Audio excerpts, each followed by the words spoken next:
વિકસિત ભારત અંતર્ગત તમારી થીમ છે સ્વદેશી.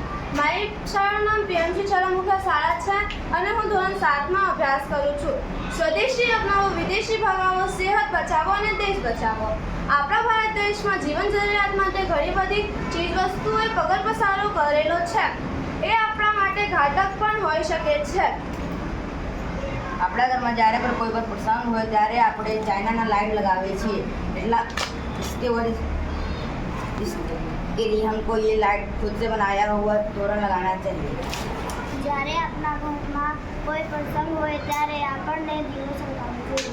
ભારત દેશમાં વિદેશથી ઘણી વસ્તુ ચીજો આવે છે, જેમ કે ડાબર, કોલગેટ.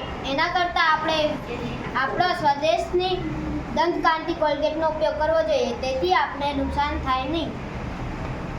જ્યારે આપણે બીમાર હોય ત્યારે આપણે વિદેશનો દવા ઉપયોગ કરે છે, જેથી આપણે સારું તો થઈ જાય, લેકિન આપણને ઘણું નુકસાન કરે છે. એના જગ્યાએ આપણને દેશમાં બનેલો દવા ઉપયોગ કરવો જોઈએ. વિદેશથી આવતો આ ઘણું ઠંડુ રહે છે. એના માટે આપણે લીંબુ પાણી દેશનું પીવો જોઈએ, તેથી આપણો સેહત સારું રહે છે. વિદેશી પીણા ન પીવા જોઈએ. સ્વદેશી અપનાવો.